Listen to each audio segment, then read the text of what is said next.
नमस्कार आमार पुरला चैनल থেকে আপনাদের নতুন বছরের অনেক অনেক শুভেচ্ছা। আপনারা যারা এনওএস থেকে ডিএলএড এর জন্য রেজিস্টার করেছেন ওনাদেরকে থিওরি পরীক্ষার সাথে সাথে আপনাদেরকে অ্যাসাইনমেন্ট লিখতে হবে এবং আপনাদের ফার্স্ট সেমিস্টারে 3টি পেপার রয়েছে আপনারা জানেন, কোর্স 501, 502 এবং 503। তো প্রত্যেকটা কোর্সে অর্থাৎ কোর্স 501 এ আপনাদেরকে অ্যাসাইনমেন্ট লিখতে হবে, কোর্স 502 তেও লিখতে হবে এবং 3 তেও লিখতে হবে। এবং কোর্স 501 তে আপনাদেরকে 30 নম্বরের অ্যাসাইনমেন্ট লিখতে হবে। তো 30 নম্বরের অ্যাসাইনমেন্ট যেগুলো রয়েছে সেগুলোতে আপনাদের 3টি পার্ট রয়েছে।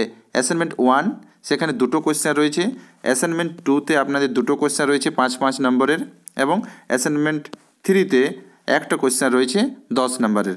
তো যেখানে অপশনাল প্রত্যেকটা কোয়েশ্চেনের একটা করে অপশনাল আপনারা পেয়ে যাবেন। তো এই সমস্ত অ্যাসাইনমেন্টের উত্তর আপনাদেরকে লিখতে হবে। তো এই সমস্ত উত্তর লেখার আগে কিছু সিস্টেম রয়েছে, কিছু নিয়ম রয়েছে, সেই নিয়মগুলো আপনাদের সকলে জেনে থাকা উচিত। আমি আগের ভিডিওতেও বলেছি, আরও একবার বলছি, ডিটেলসে বলছি আপনাদেরকে, যাতে কোনো রকমের ভুল বা সমস্যার সৃষ্টি না হয়।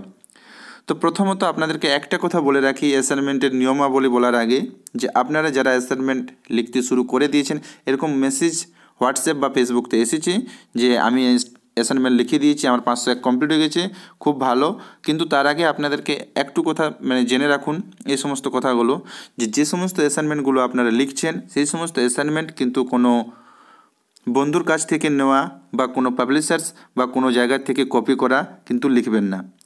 যেহেতু আপনাদের কাছে অ্যাসাইনমেন্ট লেখার জন্য কোনো বুকস নেই, সেহেতু আপনারা সেই সমস্ত উত্তরগুলোকে পড়বেন, সেগুলোকে আপনারা একটু বোঝার চেষ্টা করবেন এবং নিজের ভাষাতেই লেখার চেষ্টা করবেন। কোনো রকমের অ্যাসাইনমেন্ট কিন্তু ছাপবেন না। না হলে আপনারা দেখতে পাচ্ছেন এখানে অ্যাসাইনমেন্টের জন্য প্রতিটা কোর্সে 30 নাম্বার করে রয়েছে, অর্থাৎ কোর্স 501, 502 এবং 503 তিনটা কোর্সেই কিন্তু 30 নাম্বার করে রয়েছে, যেখানে কিন্তু আপনাদের হয় অ্যাভারেজ মার্ক চলে আসবে কিংবা কিন্তু রিজেক্টও হয়ে যেতে পারে। আশা করি এর ডিটেলস ইনফরমেশন আপনারা পিসিপিতে পেয়ে যাবেন। পিসিপিতেও কিন্তু আপনাদের এই কথাই বলবেন ওনারা, যে কোনো রকমভাবে অ্যাসাইনমেন্টকে কিন্তু কপি করবেন না। তো এরপর আসছি, আশা করি আপনারা সকলেই ক্লিয়ার হয়ে গেছেন যে আমি কি বলতে চাইলাম। কোনো রকমভাবে কোনো অ্যাসাইনমেন্ট কিন্তু ছাপবেন না, নিজের ভাষাতে লিখবেন, যতটুকু পারবেন চেষ্টা করবেন।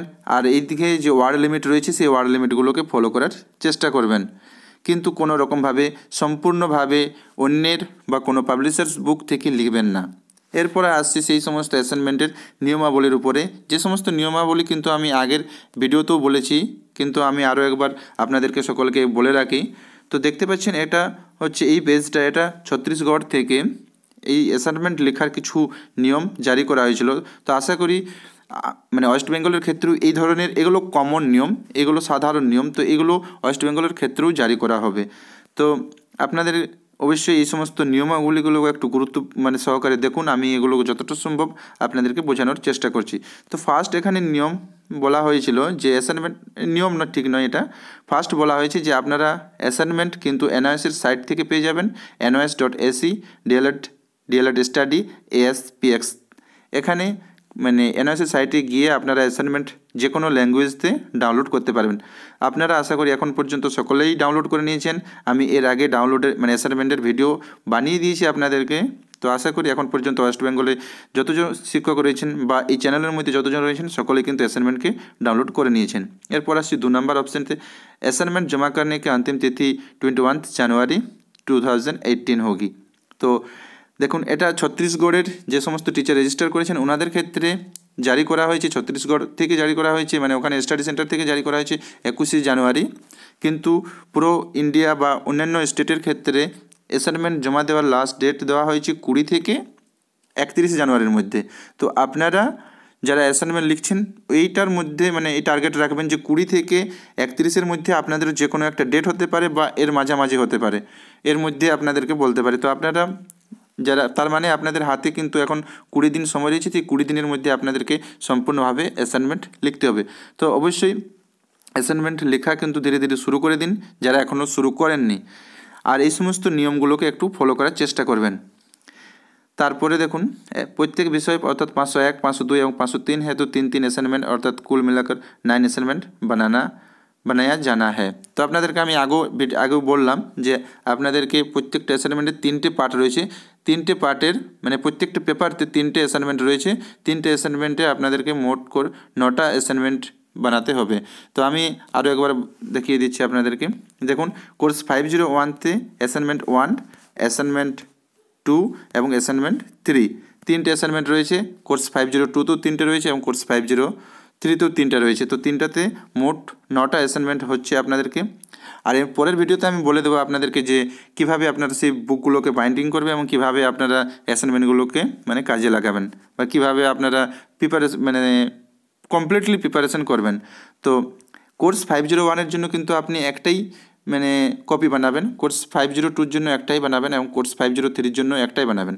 মানে একটাই করে হবে, কিন্তু ভিতরে আপনার তিনটে পার্ট রয়েছে। অ্যাসাইনমেন্ট 1-এর জন্য একটা মাঝখানে প্রথমে পেজ রয়েছে, তারপরে অ্যাসাইনমেন্টের উত্তরগুলো থাকবে, তারপরে একটা পার্ট রয়েছে অ্যাসাইনমেন্ট 2, তারপরে একটা পার্ট রয়েছে অ্যাসাইনমেন্ট 3, এম করে একটা আপনার কপি হবে টোটাল, যেখানে 30 নাম্বারের জন্য মোট এখানে 2, 4, 5টা কোয়েশ্চেন থাকবে।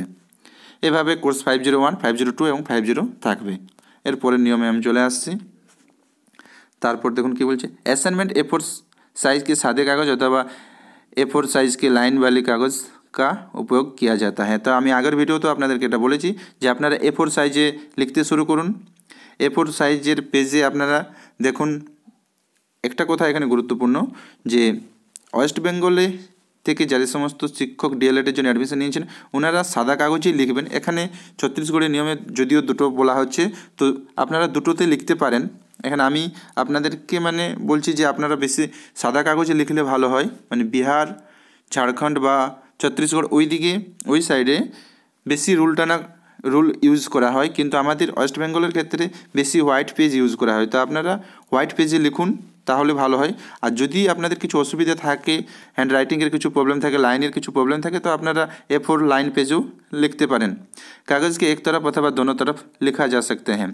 এখানে বলছি যে আপনারা চাইলে আপনারা যে পেজটা রয়েছে A4 সাইজের পেজ সেটা মানে দু সাইডেই লিখতে পারেন। তো আপনারা চাইলে লিখতে পারেন, কিন্তু এখানে আমি বলতে চাইছি যে আপনারা এক সাইডেই লিখুন, খুব একটা বেশি আপনাদের পেজ লাগবে না। এই পেজ নিয়ে আপনাদের চিন্তা করার কিছু কারণ নেই। তো আমি যেটা আপনাদেরকে বলছি যে আপনারা এক সাইডে লিখলেই মনে হচ্ছে ভালো হবে। আপনারা চাইলে লিখতে পারেন, তাতে কোনো অসুবিধা নেই। তারপরে দেখুন सभी असाइनमेंट हस्तलिखित होने चाहिए, अर्थात किसी प्रकार की प्रिंटेड असाइनमेंट मान्य नहीं होगा। তো দেখুন এটা আমি আগেও বলেছি, এটাও বলেছি আমি আগে যে আপনারা নিজের হ্যান্ড রাইটিং লিখবেন, অন্য কাউকে দিয়ে লেখাবেন না, 1 নম্বর। দ্বিতীয়ত অনেক কম্পিউটার সেন্টার রয়েছে যেখানে আপনারা অ্যাসাইনমেন্ট পেয়ে যাবেন, যেখানে অ্যাসাইনমেন্টের প্রিন্ট কপি আপনারা পেয়ে যাবেন। তো সেই সমস্ত প্রিন্ট কপিগুলোকে অ্যাটাচ করে আপনারা কিন্তু স্টাডি সেন্টারে নিয়ে কোনো মতেই যাবেন না। আপনারা অ্যাসাইনমেন্টগুলোকে নিজে লিখবেন, নিজের হাতে লিখবেন, কোনো বন্ধুদেরকে বা কাউকে দিয়ে লেখাবেন না। অ্যাসাইনমেন্টগুলো সময় করে নিজেই লিখুন, অবশ্যই আপনাদের ভালো মার্কস আসবে। তারপরে দেখুন हिंदी माध्यम वाले प्रशिक्षार्थी सभी 9 असाइनमेंट हिंदी भाषा में लिखेंगे तथा अंग्रेजी माध्यम वाले प्रशिक्षार्थी सभी 9 असाइनमेंट अंग्रेजी माध्यम में लिखेंगे। দেখুন একটা খুব গুরুত্বপূর্ণ জিনিস এখানে রয়েছে। তো যে সমস্ত শিক্ষক এর আগে আমাকে মেসেজ করেছিলেন স্যার আমি অ্যাসাইনমেন্ট ইংলিশতে লিখতে চাই কিন্তু থিওরি এক্সাম আমি বাংলা দিতে চাই, তো এরকম করবেন না। আপনারা যদি অ্যাসাইনমেন্ট বাংলাতে লেখেন তো অবশ্যই বাংলাতে এক্সাম দেবেন, যদি অ্যাসাইনমেন্ট ইংরেজিতে লেখেন তো অবশ্যই থিওরি এক্সাম ইংলিশতে দেবেন। তো কারণ এটার কনফার্ম হয়ে যাবেন আপনারা যখন এক্সামের ফর্ম ফিল আপ করবেন, সেখানে মিডিয়ামে আপনাকে সিলেক্ট করতে হবে ইংলিশ বা হিন্দি বা বেঙ্গলি। তো সেখানে যদি আপনি বেঙ্গলি সিলেক্ট করেন তারপর যদি অ্যাসাইনমেন্ট আপনি ইংলিশতে লেখেন সেটা কিন্তু আপনার অ্যাকসেপ্টেবল নাও হতে পারে। তো আপনারা যারা ওয়েস্ট বেঙ্গল থেকে আছেন যদি চান বাংলাতে লিখতে তো দুটোই বাংলাতে করবেন, অ্যাসাইনমেন্টও বাংলাতে করবেন এবং আপনাদের যে থিওরি এক্সাম সেটাও বাংলাতেই দেবেন। আর যদি চান তো ইংলিশতে করতে পারেন, কোনো অসুবিধা নেই, দুটোই ইংলিশেতেই করবেন। যদি এখানে একটা গুরুত্বপূর্ণ রয়েছে, যদি ইংলিশতে আপনার অ্যাসাইনমেন্ট করতে কোনো রকমের অসুবিধা হয় বা অ্যাসাইনমেন্ট সম্বন্ধিত যে কোনো রকমের তথ্যের জন্য আপনার জেলার যে ডায়েট অফিস রয়েছে সেখানে সম্পর্ক করতে পারেন। তো এই ছিল অ্যাসাইনমেন্ট সম্বন্ধিত ছত্তিশগড়ের কিছু নিয়ম। আশা করি সারা ভারতবর্ষে যে সমস্ত স্টেটগুলোতে D.el.ed-এর কোর্স চলছে সেই সমস্ত জায়গাতেই এগুলো একটা কমন নিয়ম, এগুলোই চালু হবে। তো এই সমস্ত নিয়মগুলো আপনারা ফলো করতে পারেন এবং লেখা শুরু করতে পারেন, তার কারণ আপনাদের হাতে টাইম খুব কম, পরবর্তী ভিডিওতে আমরা যে অ্যাসাইনমেন্টের ফ্রন্ট পেজ, তারপর অ্যাসাইনমেন্টের ফার্স্ট অ্যাসাইনমেন্ট কীভাবে মানে রাখবেন, তারপরে কীভাবে উত্তরগুলো দেবেন, সেকেন্ড অ্যাসাইনমেন্ট, থার্ড অ্যাসাইনমেন্টের পরপর কীভাবে করবেন তার সমস্ত উত্তর পরে নেক্সট ভিডিওতে আপনারা পেয়ে যাবেন খুব শীঘ্রই। ভিডিও এখন এই পর্যন্ত। ভিডিওটি যদি ভালো লাগে থাকে তো ভিডিওটিকে অবশ্যই লাইক করবেন এবং চ্যানেলটিকে যদি এখনও সাবস্ক্রাইব না করে থাকেন তো অবশ্যই সাবস্ক্রাইব করবেন।